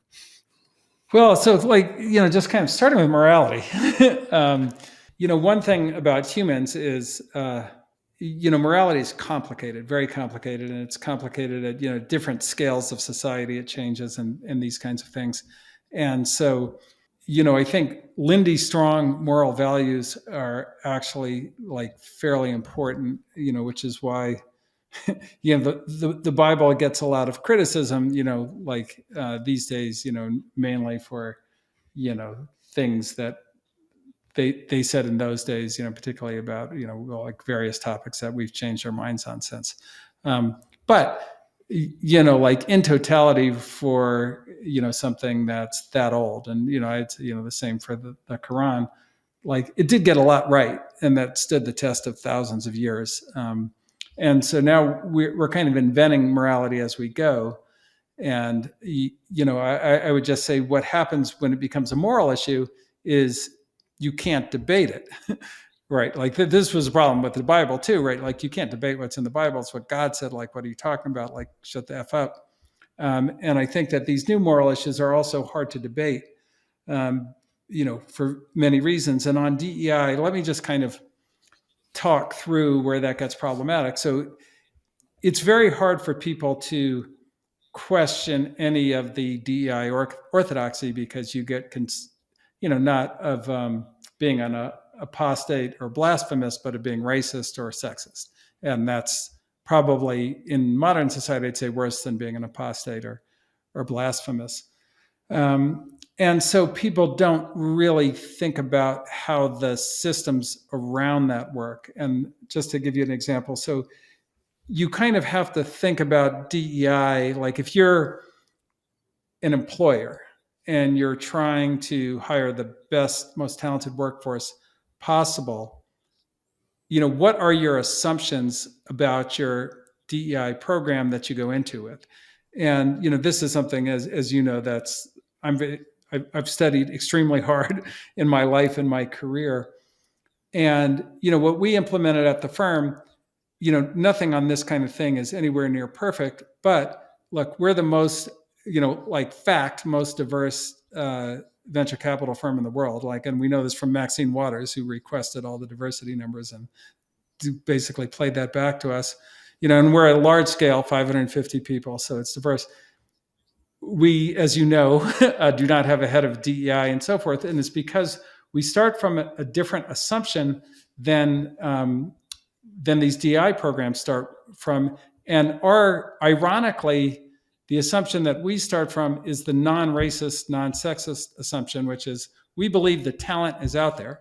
And if you believe there is talent in the world that is in kind of different categories, then the approach you take to the system is basically threefold. One is you have to have the right criteria for the various jobs, which means that I think Kara Swisher had this thing, the meritocracy.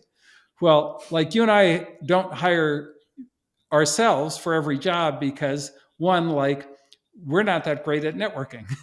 And like we have a firm that like its whole business is networking, and we hire people for that. And that's a very different criteria than like something that we would just like replicate ourselves on. Secondly, from a recruiting standpoint, you need to go far and wide and find the best talent. Like if you look in the exact same place, if you hire everybody, you're going to get the same kind of people. So you have to kind of expand the scope of like where you're going to go find the talent. And then the third thing that you have to do is you have to create a work environment where, and this is where the universities go horribly wrong, that's great for people to work who are from different backgrounds. Like that's kind of how you would design the system. And that's sort of how we've designed our system.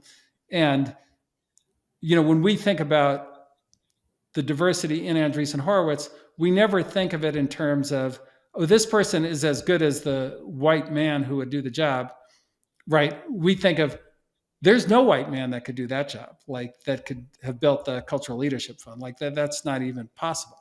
And so it's a very different lens, but it starts from a belief that talent that I need is out there and in like different populations. If you, on the other hand, took the assumption that the talent is not there, you do exactly what the universities do. And I know this from the way they hire their faculty is, what would you do? You'd make race and gender explicit criteria. So two things that objectively have nothing to do with the actual job that you're hiring for, but are substitutes for the fact that you don't believe the talent is there. And that's what they do. And then what is the side effect of that? And the side effect of that, and this is what's happened in all the universities, is if I am the whatever diverse candidate I am, the women professor, the black professor, the Hispanic professor, as soon as I get there, everybody knows what our process was, what our hiring criteria was, and I'm a second-class citizen. And that's the worst fucking shit. And so then the retention is bad. And like I saw this at Columbia, like the retention is terrible for all your diverse hires. It's way worse than your retention for your regular hires. And then how do you fix that? More racism. So then you go, well, like we need to make it, we need to start not bringing in anybody who's not of this criteria and that kind of thing. And then you're just in this weird degenerate state based on a morality that you weren't allowed to discuss. And so because, luckily, because I run the firm, I discuss it with you, we can get around that and we can do things. But like, they're all starting from like a racist, sexist set of assumptions that like the only way to bring in diverse people is to make race and gender criteria, which by the way, isn't true. And it's objectively not true because we're 550 people, more than half are women. You and I are the founders. We're like white men. Jewish does not count as not white. But like we just had the right criteria. We were very, very careful on our criteria for the job. We had many things in the criteria that we don't have. We have a whole process for generating criteria that basically aims to make sure that we can find the best talent wherever it is. And then we go get that talent. And then because everybody in the firm is hired in any given position on the exact same criteria, we have no retention problems among like any of our, kind of various people we have here. And like, we're just all A16Zers. We're not like we don't have ERG groups. We don't need any of that. Like, that's not a thing. And so, and long way of saying, if you can't discuss it, you can't design the right program. And that, this is the whole problem with morality, right? Like if morality becomes religion, really, you just have to have faith in the doctrine. But this doctrine was invented by like a bunch of people who just made the shit up like 2 weeks ago, not people from 2000 years ago who have stood the test of time, right? And like that whole doctrine in the Bible lasted many years before they ever read it down. And so it had they only wrote down what they could remember that worked. And so like, that's why it worked. And like, we don't have that process now. And it's I think it's a huge problem. And I think that has to do with like every moral position in the university, which is, and it becomes very quickly indefensible, which is what's happening right now. Yeah. So, as everybody knows, so this is now a hot time. So, the sort of set of trends that you're discussing, have been building, growing for a long time. Like some of these programs were created as far back as the 1960s, and they've been kind of escalating and evolving, over the course of even longer than actually you and I have been alive in some cases. And then the last 10 years, they intensified, tremendously. And then just in the last like 3 months, all of a sudden there's this kind of moment where at least some people are kind of, throwing up a flag and saying, okay, it's time to like rethink this. Yeah. Like what's do you, especially based on your experience kind of being inside the tent at one of these places in the past, like what, do you have like a prognosis of the next couple of years of like, lip service and then more of the same, or like, is this the opportunity for rethinking? So to rethink it requires real leadership. Even in our firm, like it's important. Like I always keep explaining it because it's so important and it's so different. And look, we own the firm. Like nobody can fire me. Nobody can fire you. It's much harder. You come in as a president of a university. First of all, you can get a vote of no confidence from the faculty. You can get fired by the trustees. So there's a lot of ways you can lose your job. They're very fucking prestigious, cushy jobs. Nobody wants to lose them.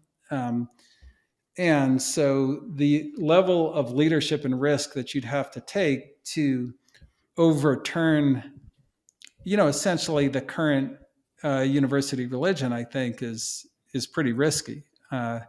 And people have seen people like Larry Summers famously got fired from Harvard for questioning the religion. Not even questioning the religion, right? He just made a statement that said, well, like if you look at the data, this is what it says. So that could be a possible explanation. I think it was something along those lines. And he got fired. And so I think it's pretty hard to change unless, public sentiment really, really swings on it. I don't know. Like I think it'd be very hard for Columbia to change on that front. It's a great university, but when I was there, I brought it up. I was like, look, can we start with I remember the conversation at the Board of Trustees. I was like, can we start with the fact that we have a bad attrition problem among our Black faculty that we hire? Like, don't we think that's a problem? Like, before we figure out how to recruit the next one, shouldn't this be a good place to work for the fucking last one? Like, why don't we start there? And how do we get to that? And they shut me down, and I shouldn't say they, it's 24 people and so forth, but the leadership was like, shut the fuck up. Like you're so far outside the religion that like, we can't even hear a word you're saying. And, that was one of my kind of points of high frustration there, but like, it's really hard. It's a big system and everybody believes one thing and it's been drilled into them. Look, there's a lot of literature on it and so forth. It's hard to be a systems thinker if you haven't designed large systems, if you haven't run large systems, and you haven't dealt with the consequences of them being wrong. And I think that, that's one of my biggest lessons in life is that if you're not a practitioner in that and not just designing and running a system, but dealing with the consequence of it going bad, then you're never going to face that fucking reality. Yeah, that makes sense. And then there's going to be just one final note would be, Harvard ruled against the use of race in admissions, but they did open the door to the use of so-called adversity. So the diversity programs are in some cases illegal now. The adversity programs are being created to replace them. Yeah, so the admission thing is a whole another world than the kind of hiring one. And one that I have to say I'm not as familiar with, but other than reading the Supreme Court cases and so forth, because the trustees weren't really involved in admissions. So I would just say university admissions are pretty weird. From my reading in it, like that's one of the things. I mean, the other one that's really interesting is, which I think is misconstrued or misunderstood, is this legacy thing. Because people think, well, if you're a legacy, you get it. It's not being a legacy, it's being a giant donor. And you're really a giant donor if, those tend to be legacies, but that's really what it is. They kind of obfuscate it. And the universities do this by calling it like, oh, we have this many legacy. They're not legacies. They're like people who gave them $10 million. And I think that's the price, $10 million to get your kid into Harvard, or maybe it's 20 million now. It's inflation. And it's a pretty big percentage of the students because it's not that big a class, right? 1,000 students, and who are your giant donors? And 100% of the giant donors get their kids in. And so that's a real knock on the meritocracy itself. And then if you then add in the adversity program and so forth, like eventually the people who, objectively would qualify in, there's not many, right? There's 8 slots for them, and everything else is like some kind of like weird thing. And that, back to your original point, or our original discussion is like, well, what does that do to the credential? Like the original Harvard students made a lot of money, and so you have this huge donor base. But then does that corrupt the ability for the next set to make money by destroying the credential?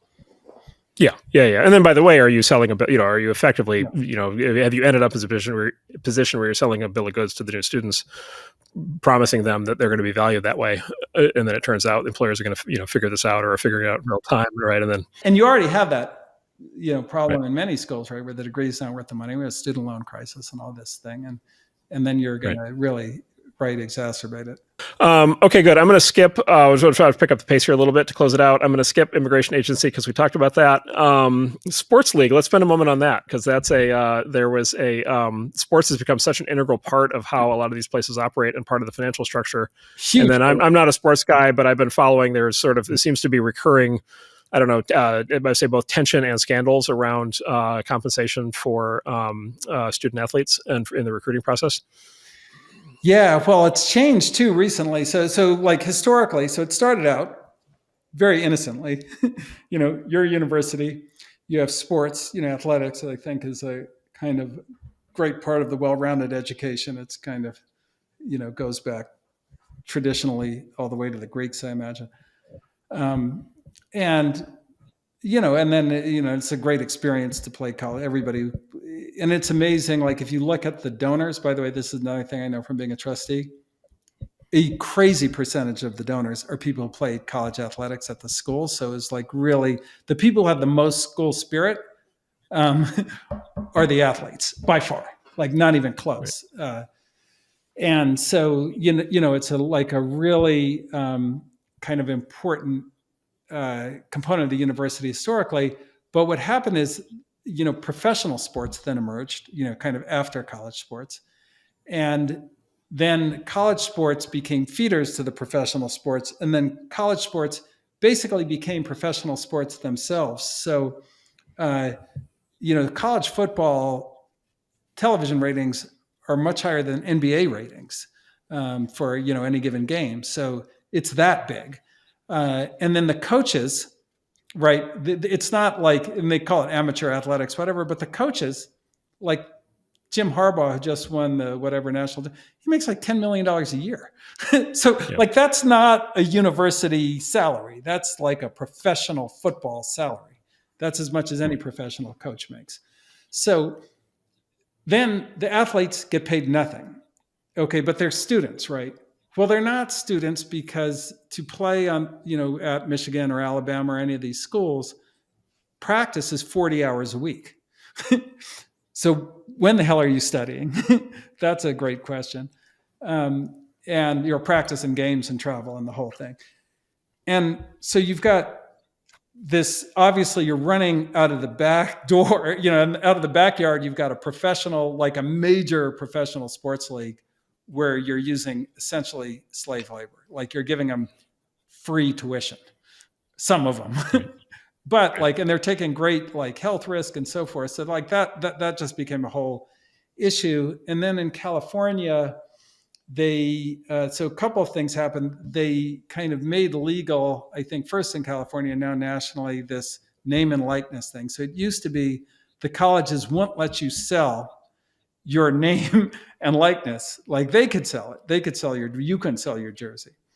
And so that changed. So some of the very, very top guys, the most famous college athletes, which is a tiny handful of the whole population, make a lot of money now, or like real money, like, good compensation.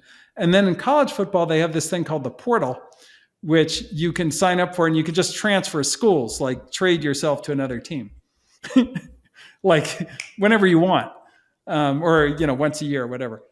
And so it's fully professional sports. Like there's no hiding it. You've got some guys getting paid, you've got transfer portal and so forth, but not everybody gets paid. A lot of them don't get paid. And it seems really unfair, right? Like, there are labor laws in the United States of America. And then there's also, you ought to be able to bid for salaries on athletes, because, anything else is pretty un-American, right? Like you can't restrict somebody from getting a job. It's clearly a job. It's not an education. And, not like there's little schools. I mean, Columbia football is not like that. It's more like high school football. But, for sure, University of Michigan, Alabama, Georgia, like these are professional programs. And so what do you do about that? Do you actually share the money with the student athletes who are your employees, or do you continue to run this essentially a scam, and, have them play great injury risk, put in a huge amount of time, make you a ton of television and, money, and keep going. So it's certainly coming to a head now.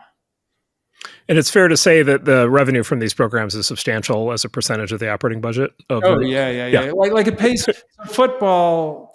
Basically, I think the economics are football pays for every other sport and then some.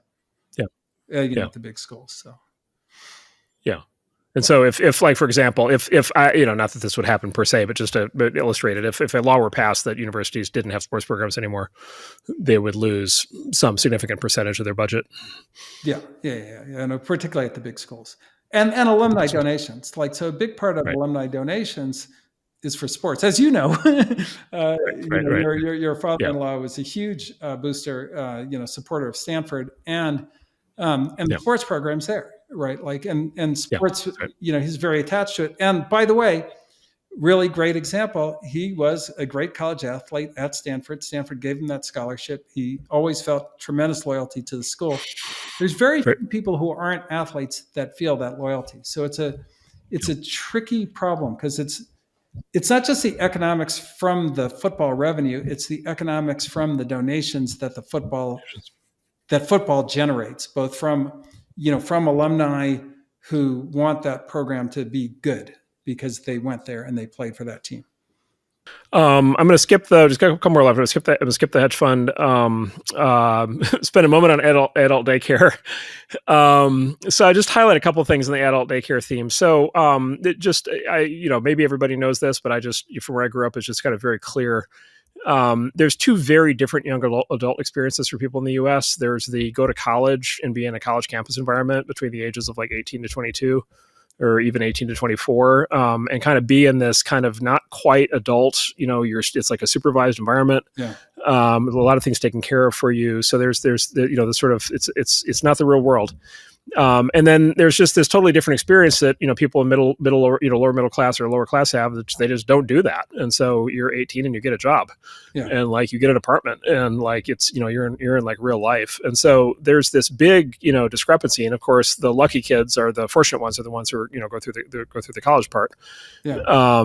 They just have a like completely different, and I tell you, much more pleasurable experience, for the course of that, than going to work. Than just going to work. Right. In part because of the jobs that you get, like because of the credential. If you don't go to college, the job isn't even as good, and so you have to start working sooner, and the job isn't as good, right? Yeah, you're doing something hard. Yeah, you're out in the heat. It's like it's real life. And then like a lot of people have observed, and we hear this. You mentioned we hear this from employers, but like a lot of people have observed that like there is something happening. There's an entitlement indulgence culture that has gotten very intense, that a lot of people are experiencing from graduates, and that's probably been the case for a long time. And we're probably, you and I are probably examples of it at one point in our lives. But like it seems like it's gotten much worse in the last decade. Jonathan Haidt, has written about this at length. Who's a professor, I think, at NYU, studies this issue, and he's a psychologist. And the way he describes it is he says basically the way that these environments are run now, he refers to it as reverse CBT, to sort of reverse cognitive behavioral therapy. And so what he says, I'll spend a moment on that. So what he says is cognitive behavioral therapy, CBT, is the one form of therapy that clinically replicates. So it's the one form of therapy that will reliably make people feel like basically function better psychologically. And it's essentially applied stoicism. It's basically taking responsibility for your own life. And so it's basically getting you out of the mindset of blaming other people for your problems and more into the mindset of taking charge of your own life and figuring out how to process through your issues and focus on outcomes. And so he says the culture at universities now, in a lot of cases, especially for undergrads, is what he calls reverse CBT, which is teaching you that basically you're a victim and you're oppressed. And if anything bad happens to you, it's because it's somebody else's fault, right? It's systemic oppression, right? Or it's bias. It's this or that, or it's you're in the wrong group. Microaggression. Microaggressions or whatever. It's this entire cluster of basically things that have people, basically convinced that they basically don't have control, right? That basically life is out of their control. And then he points to this like rapid escalation in reported rates of like reported mental illness and reported, basically like need for therapy, mental illness, mental health services. And so he basically says something is going very wrong. And then you also have these recurring scandals happening on campus with, what you might call the do-it-yourself on-campus justice system, right? Which is, if you don't go to college and you're 19 and you get accused of sexual assault, like you're dealing with the police. If you're 19 on campus and you get accused of sexual assault, you're dealing with basically campus HR. Yeah. And the university is actually required to adjudicate rape. Yes, correct. So basically Title IX, Department of Education requires universities to adjudicate rape cases on campus and other forms of potential alleged offenses like that. But no university has its own court system. Yeah, we like fucking try and make it up as we go. Yeah, it's not good. So there's not even a formal. So therefore, there's no guaranteed due process. There's no objective standard of evidence. There's no lawyers. There's no defense. Yeah. You don't have a right to an attorney. Yeah. And so there have been kind of recurring scandals in lots of different directions on this. And so there's this hothouse kind of psychological legal HR environment that's been created that, again, just according to objective metrics of things like reports of mental distress, seems like it's going very badly sideways. So let me pause there and see what you think. I definitely agree with that. I mean, I think that, and look, the other thing that you have to throw in there is like, you've got students, no parents, and a lot of alcohol and drugs in college. I mean, and so we know from the work environment, like that if you want sexual harassment, like serve a lot of alcohol at company events, right? Like that's the way you get it. And so it's that, you create an environment with like drinking and drugs, where you actually do have, like, no matter how whatever good the kids are, you just end up with incidents. And then those incidents are adjudicated in some kind of weird kangaroo court. And then, and all that implies, and then the savvy students can obviously manipulate that system if they, wanted to. And. So yeah, like that part, although, again, like it's really tricky because this is, in any, I think, college, it's a tiny like percentage of the population that gets involved in that. But everybody knows about it. So it has an effect. Yeah. Well, and again, just the reason I bring it up, it just goes back to the goes back to the credentialing, right? Which is just like, what are you getting? What kind of person, what kind of human being are you getting on the other side of this, who's been through a system that sort of, inculcates a set of values that result in very high levels of emotional distress? What does that mean for employment, workplace culture? Are employers going to have to like screen more aggressively for behavioral characteristics if more and more of the graduating students have like experienced very high levels of emotional distress kind of going through this process? Yeah, I have heard about that more recently, in hiring college grads. I have to say that, the college graduates we've hired at the firm, I haven't seen that at all. I mean, like they're like the young people we have, I think like, wow, I'd never get a job here. These kids are so good. So, in terms of direct experience, I don't see it yet, but I'm sure it's out there, or it seems like it's likely. Yeah. Okay, and then I'm going to skip dating site, which is one of my favorite topics, but we will tackle that another time. And we go to the final one, which is lobbying firms. So let me outline a bunch of thoughts here, and then Ben, I'll get your take. So most importantly, look, everything we've described, the entire bundle runs on taxpayer money. And basically there's multiple streams of taxpayer money, but there's four big ones that I always focus on. So one is federal student loan funding, which is now in the trillions of dollars of subsidies for federal student loans. So in other words, like students would not be able to afford anywhere near the level of attendance rates that they have without that program, which is hugely expensive to the taxpayer, and which now has direct bailouts attached. And so that's a very expensive taxpayer program. Federal research funding, which is very large. And by the way, very significantly, federal research funding isn't just funding for research. The administration takes a rake at these institutions of the research funding that's actually quite large. And so they get a big percentage of it. And so that goes to pay for a lot of administrative expenses and administrator salaries. And then there are two key tax exemptions. There's a tax exemption at the operating level, which is these institutions are nonprofits. And then there's a tax exemption at the endowment level, which is their endowments compound on a tax-free basis, like a foundation. And then there's a really critical kind of detail to kind of who gets access to all this, like which institutions get access to all this federal support and all this money. And that's the technical term is accreditation. These are the institutions that have access to everything I just described are all accredited institutions. If you dig into the detail of that, there's a very interesting little quirk to it, which is these are institutions accredited by the Department of Education, but the Department of Education, Federal Department of Education, does not itself do the accreditation. What it does is it outsources the accreditation to associations, the third-party associations that do the accreditation. And those third-party associations are made up of, and you will never guess, the universities, right? And so, just as an example, just to pick an example, Harvard looked it up last night. Harvard is accredited by something called the New England Commission on Higher Education. That commission is a nonprofit which is composed of 200 colleges and universities, such as Harvard. And so that it makes it kind of hard to start a new accredited university. Correct. This is sort of viewing this as a venture capitalist. That's exactly right. Like, could you start a new university and get accredited today? And the answer is almost certainly no. So it would get no federal funding. And it would be non-economically viable, right? And then of course in economic theory you have a term for this, which is cartel. And so there's an education cartel, in much the same way that there's like an oil cartel or whatever. So like that's the setup. The fiscal situation at these places is actually quite interesting. So we talked already, student costs, tuition and everything else increase much faster than inflation. But these are nonprofits. And so they're not trying to drop money to the bottom line. So instead what they do is they also inflate their operating costs to go right along with the student costs. And so what they're doing basically is because they're able to escalate tuition rates so dramatically, they can escalate the entire cost base at the equivalent rate.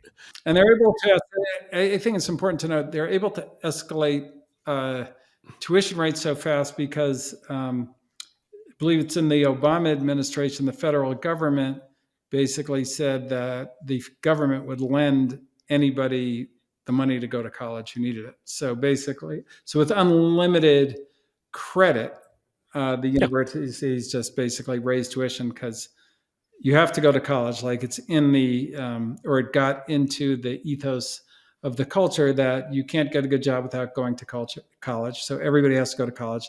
Everybody can afford college because we'll lend you the money. And so therefore we can charge whatever we want. Yeah, you have an infinite federal, you have a multiple trillions of dollars infinite federal backstop for the student side of it, including now with the bailouts. And so you basically just you get to write these checks to yourself from the taxpayers. Only for accredited universities. For accredited universities, for the universities that accredit themselves. And then what happens is if you talk to anybody involved in these places, what you find is that a lot of the expense escalation is not, where the expense escalation is not going is towards taking on more students, right? Or for that matter, taking on more research. Where it's going is to take on more administrators. And so the sort of administrative component of these places, the sort of bureaucratic structure, like that's where the cost inflation is like really kind of going wild. There are multiple large institutions too that have been identified in public, Stanford and Yale, that now have more administrative staff than they have students. Right, and the joke at those places is like we could literally have a personal concierge for every student, and so you're talking tens of thousands of administrators, and again the administrators are raking funding from every other part of the complex, everything from sports to research to tuition to everything else. And so anyway, but the point is like the operating cost is escalating. These places are not running on high margins; they're actually spending the money that's coming in. Yeah. And then the endowments, the endowments are big, but they're not that big relative to the expense base, right? Yeah. And there's only like 10 big endowments in the country, right? And there's only 10 big endowments. And then there's one other trick. There's one other twist, which is a lot of the assets of university endowment are restricted. Right. Yeah, they're earmarked. Exactly right. They're earmarked by the donors for specific programs. Yep. And so the endowment is not a giant pot of money that the administrator can do whatever he wants with. Most of that money is actually off limits. If you talk to people who run these places, they will, I'm not saying anything I don't think that they would agree with. Like these places are actually they're not levered in terms of debt, but they're levered in terms of a very high dependency on the entire structure that they have in place right now. And if there is ever a crack in and a number of students, if there's a crack in access to federal loan funding, if there's a crack in research funding, if there's a crack in sports funding, if there's a crack in the tax structure, like these places are not as fiscally stable as they seem from the outside. And they seem, quite frankly, just from the outside, they seem unable to constrain any of this. They seem like they're on a one-way treadmill on everything that we're describing. And then now on top of that, at least some institutions, you have these donor strikes, right? And so, you have this kind of open question as to whether the donor flows are going to happen. And then let me add one more thing, which is where I start to get worried for my friends who run these places. So Gallup does this. They do these surveys every year on trust in institutions among the American voting public. In 2015, 57% of American voters had a positive view of American universities. 57%. In 2023, that's 36%. Whoa. Statistically significant drop. Yes. So that is a yes, for the math majors in the audience, that is a 21% drop in 8 years. And so if you're running a business, like you're at that point, you're freaking out, right? Like you're tearing your hair out and ending up with a haircut Ben and I have, because like that's just like, oh my God, what's happened? Wow. I'll just give you a couple other data points on that. There are you can find this on the Gallup website. There are drops in every subgroup. So there's no subgroup that has a higher view of universities.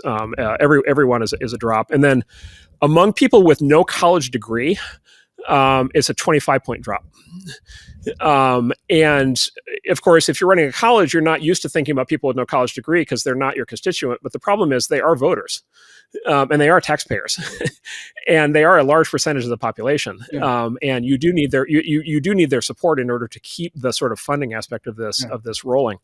And so, and then there's this question of like, okay, 57 to 36%, 21-point drop in 8 years. Is that anomalous, or is that going to continue? And like, you could hypothesize that was a one-off, but you could also say, wow, like, Well, and that's before the current media blitz on. Oh, this is all pre-October 7th. This is all pre the recent stuff. Yes. Yeah, the congressional hearing. So if you poll today, it'd be hard to imagine the numbers are higher. It'd be easy to imagine that they're lower. But let's even say, so what's the baseline? Is the baseline a 3% drop per? If you just go in the last 8 years, 21%. It's like a whatever 2 to 3, 2.5, 2.75 something percent drop, per year. And so if you project that forward in the next decade, you could lose another 25 points. So that 36 could drop to 11. Yeah. By the way, 11 is like where Congress is, right? Like, right. And so like there are institutions in the US that have like 11, 10, 9, 8%. Yeah, but people don't pay for them, or like don't pay for them directly.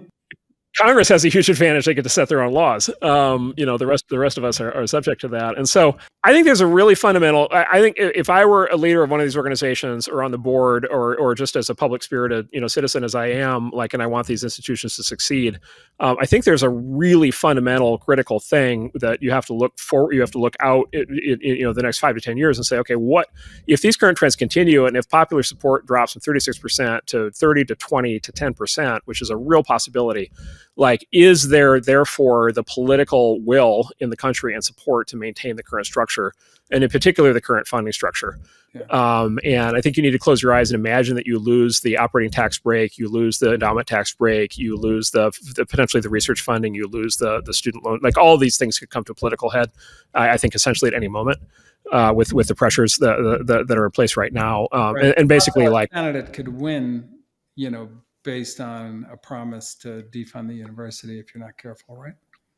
Yeah, exactly. And of course, again, we've tried to not talk that much about partisan politics in this thing, but to the extent that these places have become very partisan political actors themselves, they're having maybe their supporters feel better about them, but they're having an alienating effect on a large part of the voter base and a large part of the political structure of the country.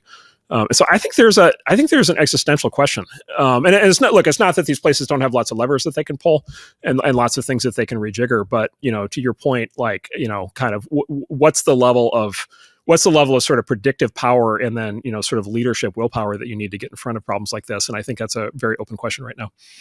Yeah, no, it's scary. I mean, you have to, like, I would just go back to the gigantic amount of goodness that's in the universities, and all these problems could certainly undermine that in a kind of fundamental existential way if these trends go unchecked. Very, very bad things could happen. So, which gets into okay, what do you do? Yeah. So we're coming up in 2 hours. And so I think we should probably not have the long form, what do you do conversation this time. I would just volunteer, add whatever you like, but I would volunteer two things, which is one is, well, there are actually three questions, which is one is the reform question, which is like, okay, what, if you were still on the board of Columbia, what would you be trying to do? And like, what's the reform opportunity? And, look, which of these problems do you actually want to tackle? And, whatever, so forth, all the interesting questions that flow from that. Second question would be like, look, like, should there be more universities? Like, one of the issues is just like, there just aren't, as you said, there just aren't enough slots. Maybe part of the answer is create new institutions. And, maybe you figure out a way to get them accredited and so forth, or figure out another funding model, or maybe they, happen in other countries or whatever. And so, could you start new competitive institutions that maybe are able to solve some of these problems if it's too hard to reform the current ones? And then the third, and this is probably, we should set up another session on this, but then there's also like is there basically potential for entrepreneurial opportunity here that would basically be a side effect of unbundling? And so, for example, could you take the credentialing component of it and have a business or entity of some kind that just did that?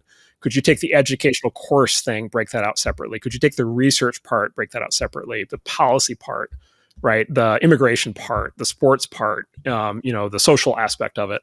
And there are, by the way, there are founders and startups in a bunch of these sectors. Oh, yeah. We funded Overtime, which is doing that in the sports area. Yeah, exactly. And so, like, does it make sense to think about either more startup companies in these sort of unbundled categories? And by the way, maybe it's not all for-profit companies. Maybe also we just need, like, literally more nonprofits. Maybe you need actually sort of independent entities. Maybe maybe hypothetically there should be more independent research institutes or independent science institutes. You mentioned HHMI. Like, maybe funding should go to maybe there's a different way to do research funding. Maybe there should be a much bigger philanthropic component to research funding in place of the government's role. And there are people. Patrick Collison has a big institute, and his wife have a big new biotech research institute at Stanford along those lines, or associated with Stanford, but a separate thing that they're funding. And so there's these very kind of interesting questions along the way. And so anyway, for the entrepreneurs of the audience, as you're listening to this, is just think about each of these sort of functional components of the modern university. Like, historically, when there's sort of this sort of systemic situation going on, there's often entrepreneurial opportunities to kind of split off aspects of it and break them out into separate categories. Yep. I think those are all good. I mean, just kind of going back to your question for me, which is, okay, if I was a trustee still at Columbia, what would I advise them to do? And I think that, I kind of think that a huge or a very large part of the problem is the number of constituencies that a university has. So you have, as we kind of alluded to, you've got the student, you've got the parent, you've got the donor, you've got you have the trustees, you've got the sports fans, you've got the faculty, and you're kind of trying to optimize this very elaborate bundle for all those constituents. And I think that's got to be focused. And I think the way out is to focus on the student, because the student is the thing that, if you, basically the way I would look at it, if it was my business, and a university is different than a business, but it's got a lot of the same characteristics. I think if you lose the student, you're done. That's the end of the whole thing.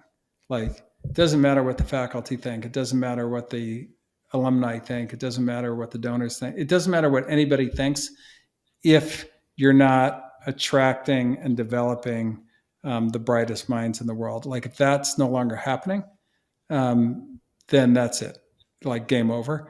And so my view would be, I would try to refocus the whole university on the value proposition to the student, and then the kind of student that we produce. Like, how do we attract the best, give them a value proposition, so when they come out, they make an outstanding living, easily pay back their student loan, and everybody wants to hire them. And like, let's go back to that. And I think if you had that as the focus, then a lot of the problems would solve themselves. Now, very difficult to do, because university is a hierarchy, and it's not a hierarchy. It's kind of like, there's an administration, there's faculty. Faculty have tenure. When you have tenure, you're very hard to remove. There's just a huge constituents of administrators and politics, and everybody is hired. Like, nobody owns. There's no owner. There's no founder. Like, these things were founded a long time ago. There's no founder left. There's nobody who can just exert their moral authority to get that done. So I think that it is a hard problem, but it is solved because the assets are so strong. I mean, they've got the gorgeous campuses, the amazing faculty, the, incredible reputations, global reputations. So there's a lot to work with, but these are real problems. Yeah. Yep. I think that's a good point to end on. All right. Great. Well, thank you. I hope you enjoyed it, and we'll be back to talk about how to solve it. Good. Sounds good. Thanks, everybody.